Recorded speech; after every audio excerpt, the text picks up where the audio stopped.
Hello friends, welcome to the Edu Centre. दोस्तों, आज की क्लास में हम देखेंगे बिहार दरोगा का होमवर्क सीरीज का 8वां दिन का प्रश्न पत्र। तो आइए शुरू करते हैं। आप लोग वीडियो को लाइक और चैनल को सब्सक्राइब कर दीजिएगा और अधिक से अधिक शेयर कीजिएगा। देखिए, आज का पहला प्रश्न है, हाल ही में संयुक्त राष्ट्र उच्च समुद्र संधि पर हस्ताक्षर को भारत के केंद्रीय मंत्री द्वारा अनुमानित प्रदान की गई है। इस संधि का संबंध किसके संरक्षण से है? किसके संरक्षण से है? तो इसका सही आंसर हो जाएगा जैव विविधता। जैव विविधता से इसका संरक्षण, जैव विविधता के संरक्षण से इसका संबंध है। ठीक है। अच्छा, जैव विविधता अधिनियम कब आया था? 2002 में आया था। ठीक है। भारत में सर्वाधिक जैव विविधता कहाँ पे है? तो आप कहिएगा पश्चिमी घाट में। पश्चिमी घाट पे कहाँ? शांत घाट। अगला प्रश्न देखिए, महासागरों का लगभग कितना प्रतिशत हिस्सा उच्च समुद्र माना जाता है?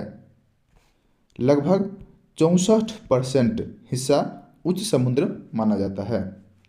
अगला प्रश्न, किस देश की संसद द्वारा तिब्बत समाधान अधिनियम पारित किया गया?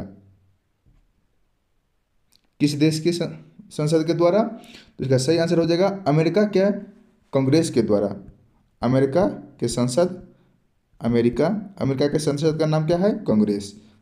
तो इसका सही आंसर क्या हो जाएगा? अमेरिका का कांग्रेस के द्वारा तिब्बत समाधान अधिनियम पारित किया गया। अगला प्रश्न, दलाई लामा कहाँ के मूल निवासी थे? कहाँ के थे? तिब्बत के। तिब्बत के। ठीक। दलाई लामा ने भारत के किस स्थान पर शरण लिया? अच्छा, यह कब आया था? तो 1959 ईस्वी में धर्मशाला में। धर्मशाला कहाँ है? धर्मशाला हिमाचल प्रदेश में है। अगला प्रश्न देखिए, भारतीय मूल की किन दो महिलाओं को व्हाइट हाउस फेलो में नामित किया गया?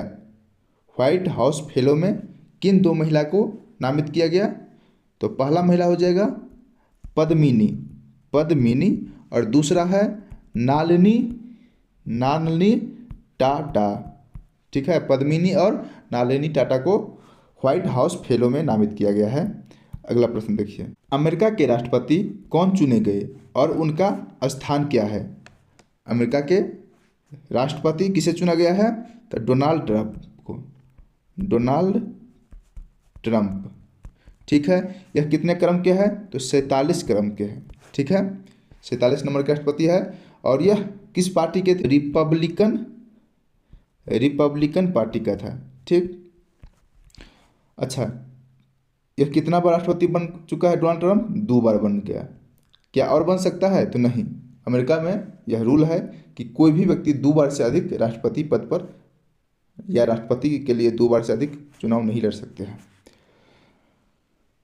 अगला प्रश्न देखिए, हाल ही में भारत के रुपे कार्ड को किस देश में लॉन्च किया गया? रुपे कार्ड को किस देश में लॉन्च किया गया? तो मालदीव में। मालदीव में रुपे कार्ड को लॉन्च किया गया है। अच्छा, मालदीव का राजधानी कहाँ है? माले। भारत के भीम ऐप को अपनाने वाला पहला देश कौन है? कौन है? भूटान। भारत के रुपे कार्ड को अपनाने वाला पहला देश कौन है? नेपाल। अगला प्रश्न देखिए, केंद्रीय कैबिनेट द्वारा भारत को अंतर्राष्ट्रीय ऊर्जा दक्षता हब में शामिल होने की मंजूरी कब प्रदान की गई? कब प्रदान की गई? अक्टूबर 2024 को। ऊर्जा दक्षता हब की स्थापना कब और किसके द्वारा की गई? कब की गई? 2017 में। और किसके द्वारा? जर्मनी के द्वारा। जर्मनी के द्वारा ऊर्जा दक्षता हब की स्थापना किया गया। अच्छा, अंतर्राष्ट्रीय ऊर्जा एजेंसी का सचिवालय कहाँ है? तो सचिवालय है पेरिस में। अगला प्रश्न देखिए, भूमध्य सागर में आयोजित भारत फ्रांस द्विपक्षीय अभ्यास में नौसेना के किस सबमरीन ने भाग लिया था? कौन सा सबमरीन था? तो INS तवर। INS तवर। अगला पॉइंट देखिए, स्वदेश निर्मित भारत की पहली पनडुब्बी कौन है? तो INS अरिहंत। स्वदेश निर्मित भारत की दूसरी पनडुब्बी कौन है? तो INS अरिघात। अरिघात। बीजिंग में आयोजित 5वें ग्लोब ई संचालन समिति में भारत सहित कितने सदस्य देशों ने भाग लिया है? तो इसका सही आंसर हो जाएगा 15। कनक्लेव का 5वां सदस्य कौन बन गया है? 5वां सदस्य कौन बना है? बांग्लादेश। ठीक है, इसमें भारत शामिल है तो कहिएगा हाँ, भारत भी इसमें शामिल है। अच्छा, भाग लिया है। अगला प्रश्न, एशिया पावर इंडेक्स में भारत का स्थान क्या है? भारत का स्थान तीसरा है। ठीक है, एशिया पावर इंडेक्स में भारत का स्थान तीसरा है। यह तीसरा जापान को छोड़कर तीसरा स्थान आया है, मतलब जापान का स्थान अब चौथा हो गया है। अगला प्रश्न देखिए, एशिया पावर इंडेक्स में पहले और दूसरे स्थान पर कौन सा देश है? तो पहले स्थान पर है अमेरिका और दूसरे स्थान पर है चीन। अगला प्रश्न, भविष्य के शिखर सम्मेलन का आयोजन कहाँ और किस संस्था द्वारा आयोजित किया जाएगा? अच्छा, यह कहाँ किया जाएगा? भविष्य के शिखर सम्मेलन का आयोजन कहाँ पे होगा? न्यूयॉर्क में होगा, न्यूयॉर्क। ठीक है, और यह यूएन महासभा के द्वारा आयोजित किया जा रहा है। अगला प्रश्न है, 21वें भारत आसियान शिखर सम्मेलन 2024 का आयोजन कहाँ किया गया? कहाँ पर किया गया? न्यू दिल्ली में, न्यू दिल्ली। ठीक है, अच्छा, यह आसियान शिखर सम्मेलन न्यू दिल्ली में हुआ है। बीमस्टेक कहाँ हुआ? यह भी न्यू दिल्ली में हुआ है। भारत टेक्स का आयोजन यह भी न्यू दिल्ली में हुआ है। पुस्तक मेला का आयोजन यह भी न्यू दिल्ली में ही हुआ है। अगला प्रश्न, कोलंबो सुरक्षा बांग्लादेश का स्थापना कब हुआ था? तो 1971 ईस्वी में। ठीक, अगला प्रश्न देखिए, सेरा सुरंग भारत के किस राज्य में बनाने की मंजूरी प्रदान की गई है? सेरा सुरंग भारत के किस राज्य में बनेगा? तो अरुणाचल प्रदेश में बनेगा। ठीक है, अच्छा, अरुणाचल प्रदेश में और क्या क्या है? एक तो सेरा सुरंग हो गया, दूसरा दिव्यांग सुरंग, दिहांग दर्रा, ब्रह्मपुत्र का, अच्छा, ब्रह्मपुत्र भारत में प्रवेश कहाँ से करता है? तो अरुणाचल प्रदेश से ही प्रवेश करती है। अब बोमडिला दर्रा कहाँ है? तो बोमडिला दर्रा भी अरुणाचल प्रदेश में ही है। अगला प्रश्न देखिए, विंग्स इंडिया का आयोजन भारत के किस शहर में किया गया? कहाँ पर किया गया है?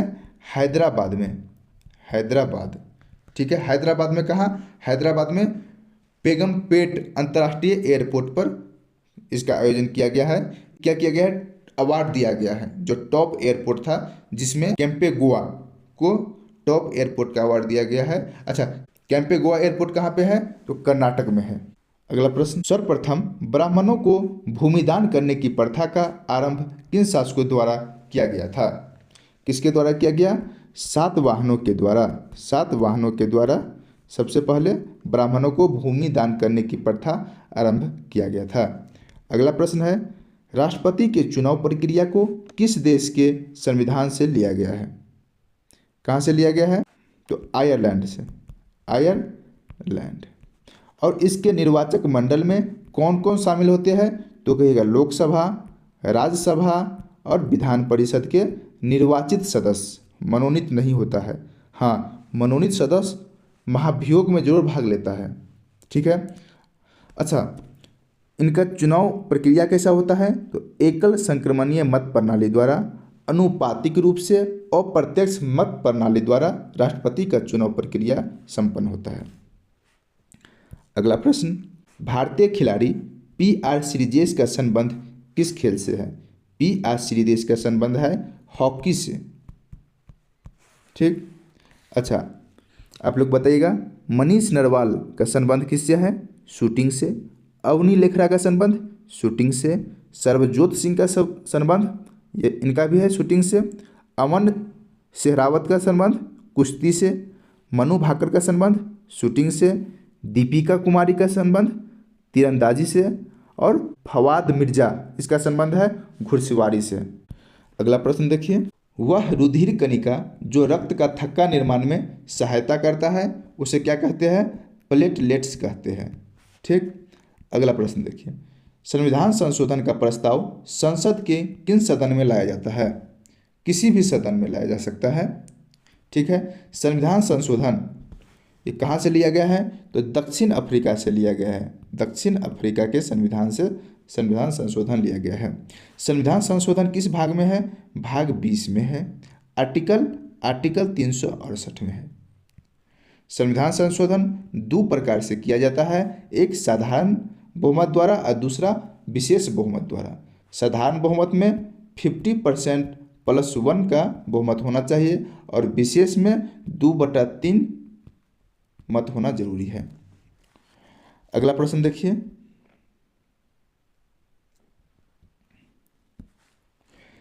केंद्र में मंत्रियों की नियुक्ति प्रधानमंत्री की सलाह पर राष्ट्रपति करते हैं। यह प्रावधान संविधान के किस अनुच्छेद के तहत दिए गए हैं? तो मंत्रियों की नियुक्ति प्रधानमंत्री की सलाह पर राष्ट्रपति करते हैं, इसका चर्चा अनुच्छेद 75 में है। ठीक है।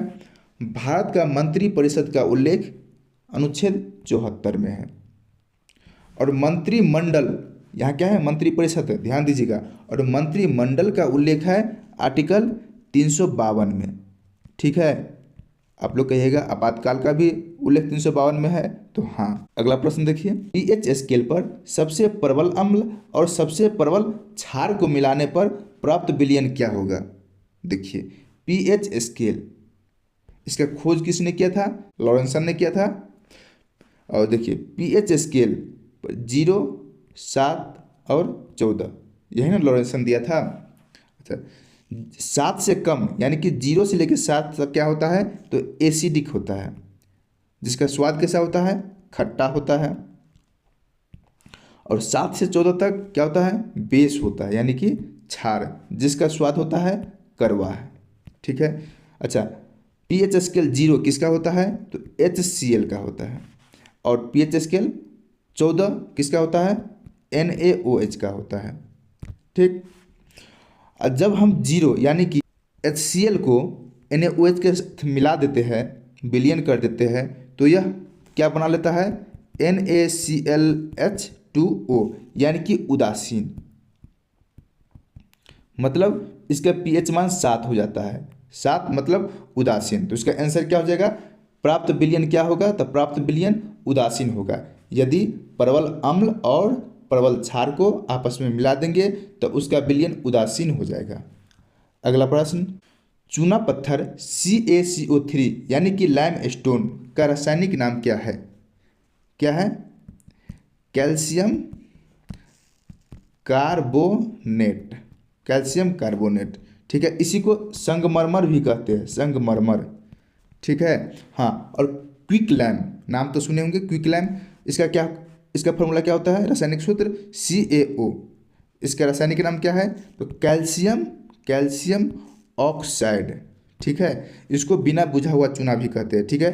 अच्छा, इसका यूज किस में किया जाता है? क्विकलैम को सीमेंट बनाने में, सीमेंट बनाने में। अगला प्रश्न देखिए, संविधान में सहकारी समितियों को किस संविधान संशोधन से संवैधानिक दर्जा दिया गया?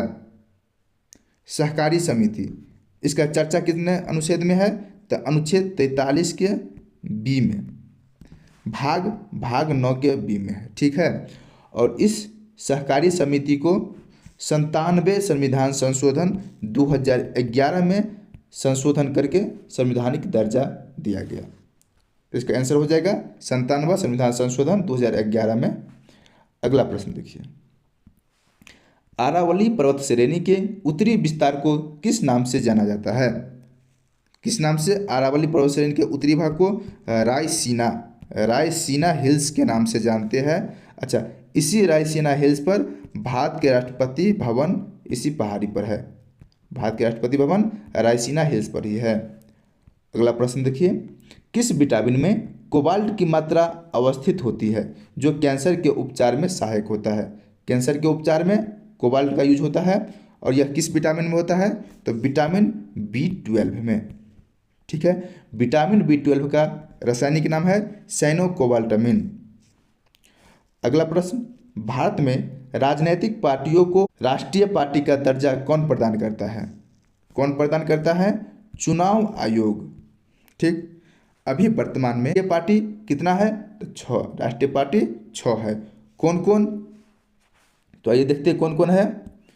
बीजेपी, बीजेपी, कांग्रेस, बीएसपी, मार्क्सवादी और आप यानी कि आम आदमी पार्टी, और एनपीपी यानी कि नेशनल पीपुल्स पार्टी। बीजेपी का स्थापना कब होता है, तो 1980 में। कांग्रेस का हम सभी जानते हैं 1885 में। और बीएसपी का 1984 में, मार्क्सवादी का 1964 में, और आप पार्टी कब आया था, 2012 में, और नेशनल पीपुल्स पार्टी 2013 में।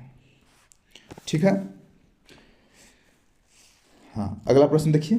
पंचायती राज को संवैधानिक दर्जा कब और किस समिति की सिफारिश पर दिया गया? किस समिति की सिफारिश पर? नोट कीजिएगा, एल.एम. सिंघवी समिति के सिफारिश पर। एल.एन. सिंघवी समिति के सिफारिश पर 73वां संविधान संशोधन 1992 में। तो इसका आंसर क्या हो जाएगा? एल.एन. सिंघवी समिति 1992। अच्छा, पंचायती राज किस अनुसूची में है? अनुसूची 11 में है। इसका गठन आर्टिकल 40 में है। और अनुच्छेद देखिए, पंचायती राज किस अनुसूची में है? तो अनुसूची 11 में है। ठीक है। अब देखिए, पंचायती राज का गठन, ध्यान दीजिएगा, गठन है आर्टिकल 40 में और भाग 4, और यहीं पे प्रावधान पूछेगा, पंचायती राज का प्रावधान भाग 9 में और आर्टिकल 243 के ए से लेके ओ तक। यहाँ लोग कंफ्यूज हो जाता है कि पंचायती राज का गठन आर्टिकल 40 भाग 4 और पंचायती राज के प्रावधान आर्टिकल 243 ए से ओ तक और भाग 9 में है। इसको याद रखिएगा। अगला प्रश्न देखिए, संविधान की किस अनुसूची में वैश्य भाषाओं का उल्लेख किया गया है? किस अनुसूची में है? 8वीं अनुसूची में है। मूल संविधान में कितने भाषा थे? 14 भाषा थे। उसमें फिर 8 भाषा जोड़ा गया, तब भाषा की संख्या 22 हो गया। कौन कौन भाषा जोड़ा गया? तो सबसे पहले सिंधी के बाद मणिपुरी, नेपाली, कोंकणी। सिंधी, नेपाली, मणिपुरी, कोंकणी, ये 4 गो हो गया। और 4 गो फिर उसके बाद जोड़ा गया था बोडमास। कौन कौन? बोडो, डोगरी, मैथिली, संस्थाली। अगला प्रश्न देखिए, कृष्णा नदी से लेकर कन्याकुमारी तक फैले विस्तृत पूर्वी तटीय मैदान को क्या कहते हैं? क्या कहते हैं? कोरोमंडल। अगला प्रश्न है, अल्पसंख्यक के हितों को संरक्षण संविधान के किस अनुच्छेद में है? तो अनुच्छेद 29 में है। ठीक है। यह एक प्रकार का मूल अधिकार है। यह क्या है? मूल अधिकार है।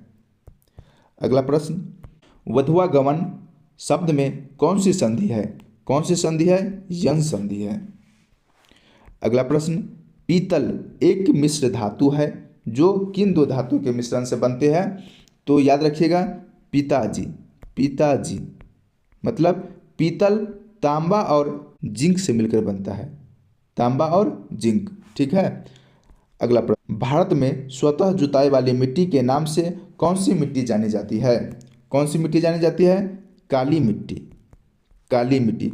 इसे ही रेगूर मिट्टी भी कहते हैं। ठीक है। इसी को लावा मिट्टी कहते हैं, इसी को ज्वालामुखी मिट्टी कहते हैं, और इसी को कपासी मिट्टी भी बोलते हैं, क्योंकि काली मिट्टी में कपास की खेती होती है अच्छा से। और काली मिट्टी सबसे ज़्यादा कहाँ पाया जाता है? महाराष्ट्र में।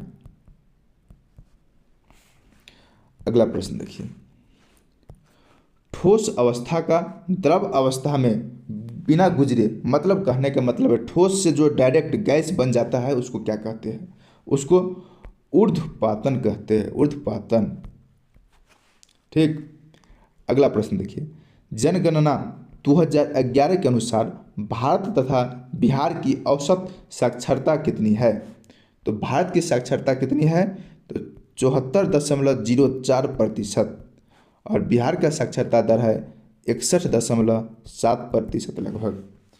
अगला प्रश्न देखिए, फोटोग्राफी में पिक्सल के रूप में किसका प्रयोग किया जाता है? पिक्सल के रूप में प्रयोग किया जाता है सोडियम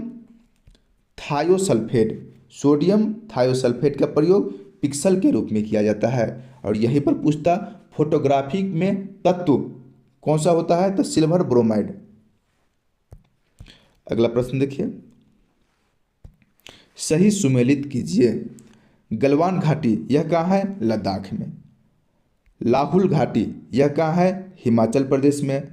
नलांग घाटी यह है उत्तराखंड में। और जुकू घाटी यह नागालैंड में है। ठीक है। अगला प्रश्न देखिए, कुल्लू घाटी किन दो पर्वत श्रेणियों के बीच अवस्थित है, तो यह पीर पंजाल और धौलाधार श्रेणी के बीच है। किसके बीच, पीर पंजाल और धौलाधार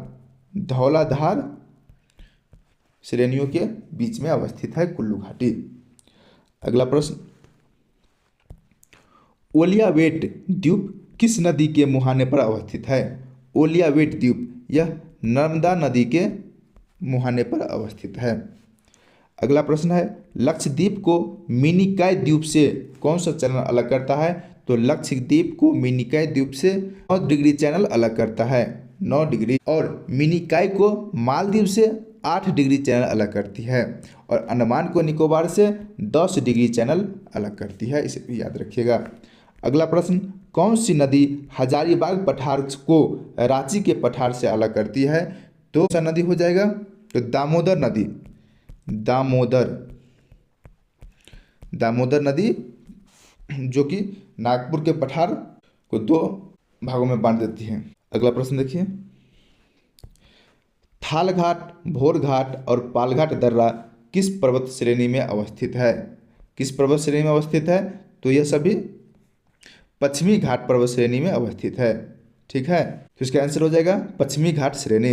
अगला प्रश्न देखिए, ब्रेल या बराइल पहाड़ी का विस्तार पूर्वोत्तर के किन किन राज्यों में हुआ है। ब्रेल पहाड़ी का विस्तार किन किन राज्य में हुआ है, तो नोट कीजिएगा, नागालैंड, असम, मणिपुर, मेघालय। यहाँ पूछ रहा है 3 राज्य बोल रहा है, लेकिन 4 राज्य में हुआ है, नागालैंड, असम, मणिपुर, मेघालय। ठीक है। अगला प्रश्न देखिए, भारत में अवनालिका अपर्दन से पीड़ित पठार कौन सा है। कौन सा है, मालवा का पठार। ठीक। अगला प्रश्न, विश्व का सबसे ऊंचा पठार कौन सा है तथा इसकी अवस्थिति भारत के परिप्रेक्ष्य में किस दिशा की ओर है। विश्व के सबसे ऊंचा पठार तिब्बत का पठार, यह भारत के उत्तर दिशा में है। अगला प्रश्न, दीघा समुद्र तटीय भारत के किस राज्य में अवस्थित है। दीघा समुद्र तटीय यह भारत के पश्चिम बंगाल में है। ठीक है, वेस्ट बंगाल में। अगला प्रश्न, प्रायद्वीपीय भारत के पश्चिमी तट के दक्षिण छोर पर अवस्थित समुद्र तटीय मैदान कौन सा है। कौन सा है, मालाबार तटीय मैदान, जो कि केरल में है। ठीक। अगला प्रश्न, भारत के उत्तरी मैदान का पश्चिमी भाग किस नाम से जाना जाता है। भारत के उत्तरी मैदान के पश्चिमी भाग यह किस नाम से जाना जाता है, तो पंजाब का मैदान के नाम से जाना जाता है। अगला प्रश्न, कौन सुमेलित नहीं है, तो ये देखते हैं कौन सुमेलित नहीं है। लनकला यह लद्दाख जम्मू कश्मीर में है, सही है। बोमडिला सिक्किम, गलत है। बोमडिला कहाँ है, अरुणाचल प्रदेश में है। मानापास उत्तराखंड में, सही। सिपकिला हिमाचल प्रदेश में, ये भी सही है। तो गलत, बी हो गया गलत। बोमडिला कहाँ है, अरुणाचल प्रदेश में है। अगला प्रश्न, मेघालय के पठार के संबंध में कौन सा कथन सत्य है। कौन सा कथन सत्य है, मेघालय का पठार प्रायद्वीपीय पठार का विस्तार है, सही बात है। मेघालय के पठार पर खनिज पदार्थों के निक्षेप नहीं मिलते हैं, गलत, मिलता है। मेघालय के पठार पर अवस्थित चेरापूंजी नग्न पठारों से ढका स्थल है और यहाँ वनस्पति लगभग नहीं के बराबर है, यह भी सही है। तो कौन सत्य है, 1 और 3 सत्य है। अगला प्रश्न, द्वितीय आंग्ल मैसूर युद्ध की समाप्ति किस संधि के तहत हुआ था। देखिए, पहला आंग्ल मैसूर युद्ध, इसकी समाप्ति हुआ था मद्रास के संधि के तहत। द्वितीय आंग्ल मैसूर युद्ध का समाप्ति मंगलौर के संधि के तहत। तृतीय आंग्ल मैसूर का युद्ध श्रीरंगपट्टनम के संधि के तहत। और चतुर्थ आंग्ल मैसूर युद्ध में टीपू सुल्तान की मृत्यु हो जाती है। यहाँ पूछ रहा है द्वितीय आंग्ल मैसूर युद्ध की समाप्ति होता है मंगलौर के संधि के तहत। मंगलौर। अगला प्रश्न देखिए, 1818 में कांग्रेस और होल्कर प्रमुख के बीच तृतीय आंग्ल मराठा युद्ध के परिणाम स्वरूप कौन सा संधि पर हस्ताक्षर किए गए थे? कौन सा संधि हुआ था? तो मंदसौर की संधि हुआ था। मंदसौर की संधि 1818 में। अगला प्रश्न है, आंग्ल नेपाल युद्ध किसके शासनकाल में हुआ था? देखिए, किसके शासनकाल में हुआ था? तो हेस्टिंगस, लॉर्ड हेस्टिंगस के शासनकाल में हुआ था। ठीक है। यह आंग्ल नेपाल युद्ध सुगौली के संधि 1815-16 के तहत समाप्त हुआ था। अगला प्रश्न देखिए, निम्नलिखित में से कौन सा युग्म सही सुमेलित नहीं है? हेक्टर मुनरो बक्सर का युद्ध, यह सही है। लॉर्ड हेस्टिंगस आंग्ल नेपाल युद्ध, यह भी सही है। लॉर्ड वेलेस्ली चतुर्थ आंग्ल मैसूर युद्ध, यह भी सही है। लॉर्ड कॉर्नवालिस तृतीय आंग्ल मराठा युद्ध, यह गलत है। तृतीय आंग्ल मराठा युद्ध में कॉर्नवालिस नहीं थे बल्कि हेस्टिंगस थे, लॉर्ड हेस्टिंगस थे। ठीक था। अगला प्रश्न, निम्नलिखित कथनों पर विचार कीजिए भाई। पहला कथन है, पानीपत के तृतीय युद्ध में अहमद शाह अब्दाली ने इब्राहिम लोदी, ये नहीं, गलत, बाबर था भाई। अगला पॉइंट देखिए, तृतीय आंग्ल मैसूर युद्ध में टीपू सुल्तान की मृत्यु हो गई थी, नहीं, चतुर्थ में मृत्यु हुआ था भाई। प्लासी के युद्ध में सिराजुद्दौला की पराजय के लिए मीर जाफर ने अंग्रेजों से मिलकर षड्यंत्र रचा, यह सही। ठीक है, तो सत्य ऑप्शन सी, कथन 3 खाली सत्य है। अगला प्रश्न देखिए, कौन एक सुमलित है पूछ रहा है। प्रथम आंग्ल मैसूर युद्ध हैदर अली पराजित हुआ, गलत। द्वितीय आंग्ल मैसूर युद्ध हैदर अली ने अंग्रेज को पराजित था, यह भी गलत, द्वितीय में नहीं बल्कि प्रथम में यह हुआ था। तृतीय आंग्ल मैसूर युद्ध में टीपू सुल्तान युद्ध जीता नहीं, हारा था। चतुर्थ आंग्ल मैसूर युद्ध में टीपू पराजित हुआ, वह युद्ध के मध्य में दिवंगत हुआ, मतलब मर गया, यह सही है, मतलब केवल सी सही है। ठीक है। अगला प्रश्न देखिए, निम्नलिखित में से कौन सा कथन असत्य है? गलत कथन कौन सा है? सहायक संधि का व्यापक प्रयोग वेलेस्ली ने किया, यह तो सही है। सहायक संधि का वास्तविक शुरुआत 1799 में हुआ था, गलत। कब हुआ था? 1765 में हुआ था। सहायक संधि को स्वीकार करने वाला पहला राज्य हैदराबाद था, यह भी सही है। तो पूछ रहा था कौन असत्य है, तो ऑप्शन बी। अगला प्रश्न देखिए, निम्नलिखित कथनों पर विचार कीजिए। लॉर्ड डलहौजी ने व्यापगत के सिद्धांत लागू करके 1848 में सतारा और 1854 में नागपुर पर कब्जा कर लिया, सही बात है, कब्जा कर लिया था भाई। डलहौजी ने गोद लेने की प्रथा को अमान्य घोषित किया था, गलत, यही तो लाया था डॉक्ट्रिन ऑफ लैप्स। तो ए सही है, 2 गलत है, 1 सही 2 गलत। 58 नंबर देखिए, निम्नलिखित में से किसका मिलान सही है? किसका मिलान सही है? वाणिज्यिक पूंजीवाद चरण 1757 से 1813 तक, यह सही है। औद्योगिक पूंजीवाद चरण 1813 से 1858 तक, यह भी सही है। वित्तीय पूंजीवाद चरण 1818 से 1947, यह भी सही है, यानी कि सभी सही है, ऑल इज वेल। अगला प्रश्न देखिए, सूर्य अस्त कानून निम्नलिखित में से किससे संबंधित है? किससे संबंधित है? तो अस्थाई बंदोबस्त से। अस्थाई बंदोबस्त कब आया था? 1793 में लाया गया था, किसके द्वारा? कॉर्नवालिस के द्वारा, लॉर्ड कॉर्नवालिस के द्वारा। अगला प्रश्न, अस्थाई बंदोबस्त या इस्तमरारी व्यवस्था को किसने पूरे भारत में लागू करने की अनुशंसा की थी? किसने किया था? आर.सी. दत्त। अगला प्रश्न, कौन ब्रिटिश शासन के दौरान भारत में रयितवाड़ी व्यवस्था के आरंभ किए जाने से संबंधित था या थे? तो कौन थे? कॉर्नवालिस यह नहीं थे, अलेक्जेंडर रीड यह थे, टॉमस मुनरो यह भी थे। रयितवाड़ी व्यवस्था प्रारंभ करने से संबंधित अलेक्जेंडर रीड और टॉमस मुनरो यह दोनों इससे संबंधित है। अगला प्रश्न देखिए, भारतीय संविधान में आपात संबंधी उपबंध भारत शासन अधिनियम 1935 और डैश के संविधान से लिया गया है। किसके? तो जर्मनी के वाइमर संविधान से, जर्मनी के वाइमर संविधान से लिया गया है। अगला प्रश्न, भारतीय संविधान में उल्लेखित स्वतंत्रता, समानता और बंधुता का संकल्प किससे प्रेरित है? तो फ्रांसीसी क्रांति, फ्रांसीसी क्रांति 1789 से प्रेरित है। फ्रांसीसी क्रांति किसके समय हुआ था? तो लुई 16वां के समय हुआ था। अगला प्रश्न देखिए, भारतीय संविधान द्वारा प्रदत्त मौलिक अधिकारों के स्थगन संबंधी कार्यपालिका के अधिकारों को किस देश के संविधान से लिया गया है?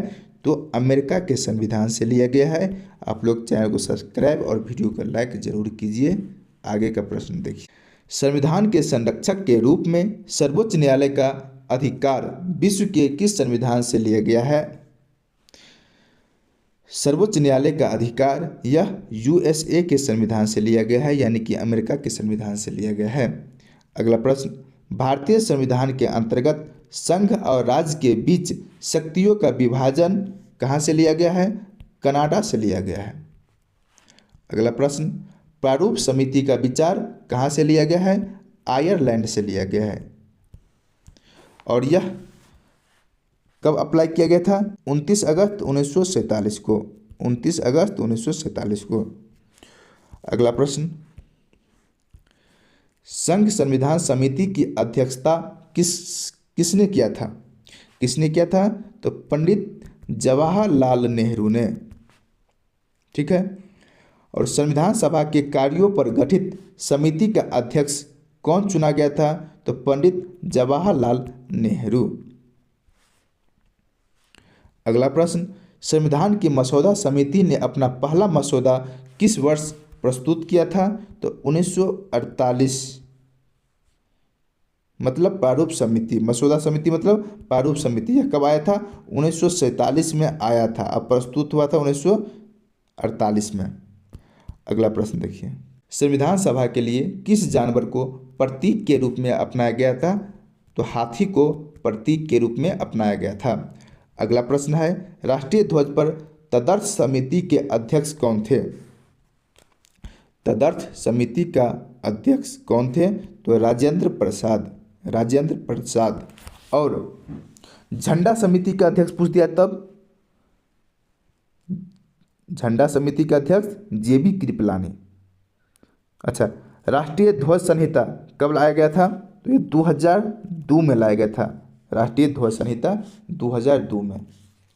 अगला प्रश्न है, भारत में कुल बाघ अभयारण्य की संख्या कितनी है?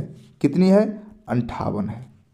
भारत का सबसे नवीनतम बाघ अभयारण्य कौन सा है? तो Madhav national park. Madhav national park कहाँ पर है? मध्य प्रदेश में है। अगला प्रश्न की तरफ चलते हैं,